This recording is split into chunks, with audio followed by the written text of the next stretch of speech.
Imagine por um segundo um mundo sem o seu smartphone, sem seu carro elétrico, sem as turbinas eólicas que prometem um futuro verde. Parece impossível, não é? Pois bem, por trás de toda essa maravilha tecnológica, de cada avanço que define a nossa modernidade, existe uma guerra silenciosa, uma batalha por recursos tão estratégicos que são capazes de redefinir o equilíbrio do poder global. Não estou falando de petróleo, não estou falando de ouro, estou falando das terras raras. Você as usa todos os dias, mas provavelmente nunca ouviu falar delas. Elas são a espinha dorsal da nossa era digital, a alma da transição energética e o motor invisível da defesa global. E quem as controla tem um poder imenso. Nesse vídeo vamos desvendar os mistérios por trás desses elementos, vamos explorar o que são, para que servem, como são extraídos e o mais importante, quem detém as rédeas dessa corrida geopolítica. Prepare-se, o que você vai ver hoje vai mudar a forma como você enxerga o seu mundo. Isso é geopolítica e a verdade sobre as terras raras começa agora.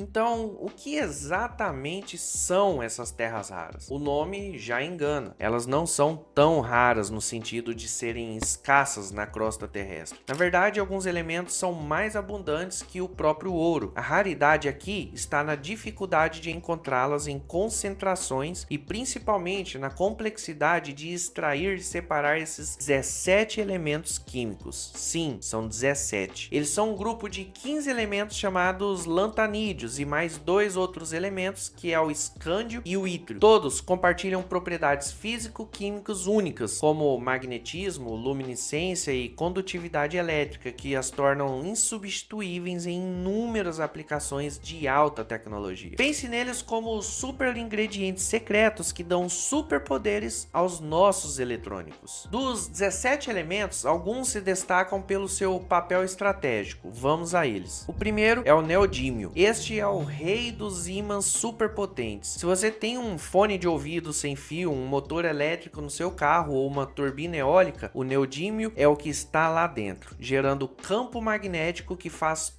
tudo isso funcionar. É insubstituível para a transição energética. O segundo é o disprósio. Ele é crucial para que esses ímãs de neodímio funcionem em altas temperaturas, ou seja, você tem um essencial para a fabricação de motores elétricos e turbinas eólicas, mas é necessário outro elemento para que esses motores trabalhem em altas temperaturas. Consegue entender a importância desses elementos? O terceiro que citarei aqui é o érbio. O érbio é fundamental para amplificar os sinais na internet e nas telecomunicações, garantindo que o mundo esteja conectado a velocidades que antes eram inimagináveis. Ou seja, sem ele voltaríamos aos tempos de internet discada em internets muito lentas. O quarto, temos o európio. Ele é o que dá aquela cor vermelha vibrante e o brilho nas suas telas de TV, monitores e até em algumas iluminações de LED. Sem ele, nossas imagens seriam bem menos espetaculares. Você consegue perceber que cada um desses elementos tem suas propriedades únicas, é um pequeno parafuso e uma engrenagem gigantesca que move a economia global. E agora vamos saber onde esses parafusos são usados. A lista de aplicações é vasta e surpreendente e toca praticamente todos os pilares da sociedade moderna. Listei 5 aqui para você ter a noção da importância desses elementos. O primeiro é logo de tecnologia de consumo. Seu smartphone, tablet, laptop, cada um deles contém pequenas quantidades de terras raras em suas telas, como o európio e térbio. Em seus motores de vibração tem o neodímio. Sabe aquele momento que seu celular vibra quando chega uma mensagem de celular? Pois é. Sem esses elementos, esses dispositivos seriam mais pesados, menos eficientes e muito menos poderosos. O segundo é o da energia verde. Aqui está a grande ironia. Os mesmos elementos que permitem a poluição por eletrônicos são vitais para combatê-la. Motores de carros elétricos e híbridos dependem de ímãs de neodímio e disprósio, assim como os geradores de turbina eólicas também. As baterias recarregáveis em veículos e em sistema de armazenamento de energia usam lantânio e cério. A terceira aplicabilidade é na defesa e segurança nacional. Essa é a parte que muitos não veem. Mísseis guiados por lasers, sistemas de radar avançados, óculos de visão noturna, sistemas de comunicações militares e até os jatos de combate mais modernos dependem das terras raras para para seus ímãs, sensores e componentes ópticos. É uma questão de soberania, poder militar e força nacional. O quarto que eu vou listar aqui é na medicina. Sabe aquele equipamento de ressonância magnética? Usa-se um elemento chamado gadolínio, importante para dar contraste na imagem. É usado o ítrio para lasers cirúrgicos e em alguns tratamentos de câncer. Ou seja, as terras raras também salvam vidas. E uma quinta aplicabilidade das terras raras é na indústria. Alguns catalisadores para a indústria petroquímica, ligas metálicas mais leves e resistentes, iluminação de baixo consumo e até no polimento de lentes de câmeras e telescópios existem elementos das terras raras no meio. Então elas estão em todo lugar. Você consegue perceber a dimensão disso? Elas são insubstituíveis. Não temos alternativas viáveis que ofereçam a mesma performance e custo-benefício. E é exatamente por isso que a forma como as extraímos é tão importante. Se as terras raras são tão vitais, por que não as extraímos em todo lugar? A resposta é simples e complexa ao mesmo tempo. O processo de extração é incrivelmente sujo, caro e tecnicamente desafiador. Primeiro é necessário fazer a extração. Começa com mineração, geralmente a céu aberto, onde contém esses elementos. O minério é triturado e moído para concentrar o material desejado. Depois entra a parte pesada. Para liberar os elementos de terras raras, seus minerais, nesse momento são usados ácidos fortes e outros produtos químicos. O resultado é uma sopa de elementos misturado com muitos resíduos indesejados. Em terceiro lugar, é necessário fazer a separação por extração por solventes. Essa é a etapa mais crítica e complexa. Imagina um quebra-cabeça de 17 peças que são quase idênticas. A separação dos elementos de terras raras um dos outros é um processo multistágio que consome quantidades gigantescas de água, energia e uma vasta gama de solventes orgânicos e químicos corrosivos. É uma verdadeira dança molecular que exige alta tecnologia e precisão. Por último, se faz o refino. Então, finalmente, após a separação, cada elemento é refinado para atingir a pureza necessária para suas aplicações específicas. E o impacto ambiental, como é? Enorme! Geração de influentes, ácidos com metais pesados, subprodutos radioativos como o tório,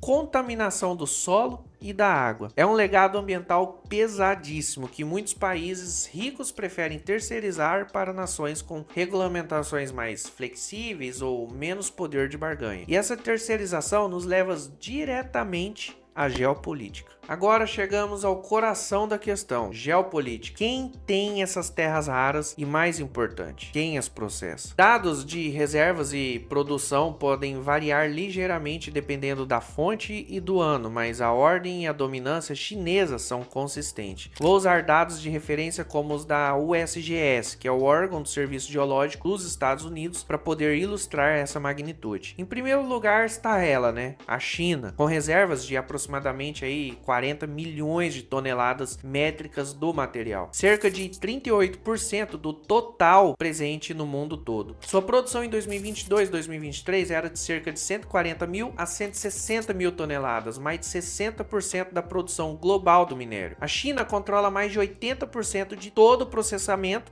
e refino das terras raras do mundo, ou seja, mesmo que outros países extraiam o minério, a maior parte dele precisa ir para a China para ser transformado em algo utilizável. Isso dá a Pequim uma alavancagem econômica e política sem precedentes. Segundo lugar está o nosso querido Brasil. Nosso país possui o equivalente a 21 milhões de toneladas de terras raras, cerca de 18% do total. Porém, o incentivo em pesquisas e desenvolvimento nesse setor é praticamente nulo. Nosso próprio país tem uma fatia considerável do bolo, mas a infraestrutura de processamento ainda é um desafio a ser superado para nos tornarmos um player global de peso. Terceiro lugar tem a Rússia. Essa colocação pode ser contestada. Existem órgãos que apontam a Rússia em terceiro, outros apontam ela em quarto, mas o fato é que também há grande concentração de terras raras em território russo. Suas reservas são de aproximadamente 12 milhões de toneladas e isso equivale a mais ou menos 10% do total do material. A produção é baixa, mas estratégica. Outro grande com potencial inexplorado. A Rússia busca desenvolver sua própria própria cadeia de suprimentos para garantir sua independência tecnológica. Em quarto lugar está a Índia, com reservas de cerca de 6,9 milhões de toneladas, ou seja, ela detém um total de 5,9% do total do material a nível mundial. Sua produção está em crescimento. A Índia tem um desafio de balancear sua crescente demanda interna com a necessidade de desenvolver uma cadeia de valor completa. Quinto lugar está a Austrália. Sua reserva está no total de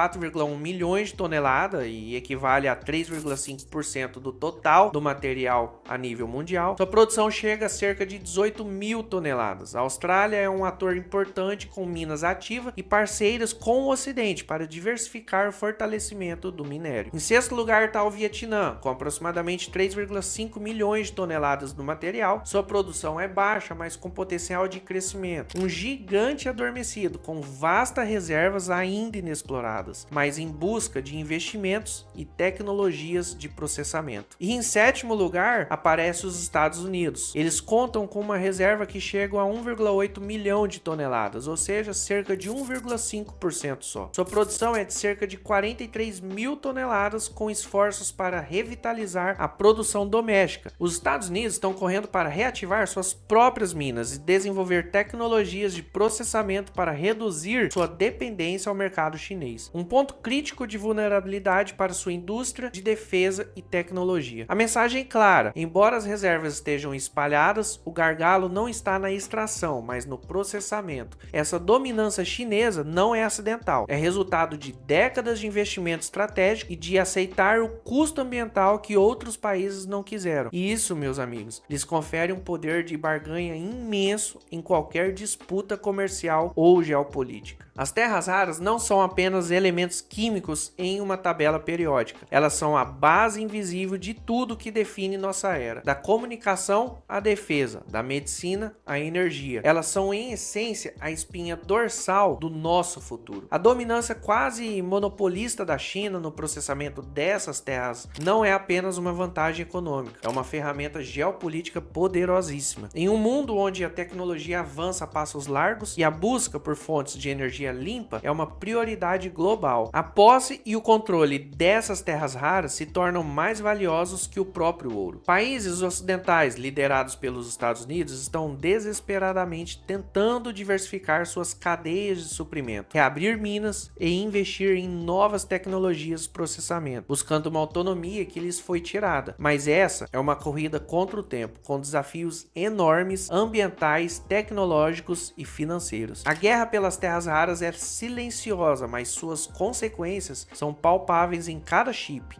em cada motor elétrico, em cada turbina eólica. É uma disputa que moldará as superpotências do século XXI. E você, como enxerga essa corrida? Será que o mundo conseguirá quebrar o monopólio chinês? Ou estamos condenados a depender de um único player para o nosso futuro tecnológico? Deixe sua opinião nos comentários, sua visão é fundamental para o nosso debate. Se você gostou desse mergulho implacável na geopolítica das terras raras, deixe seu like, se inscreva no canal e ative o sininho para não perder os próximos capítulos dessa saga global. Aqui no canal Hora Certa, a gente acredita no futuro e avança sempre, buscando a verdade por trás dos fatos que movem o mundo. Até a próxima, vou ficando por aqui e fui!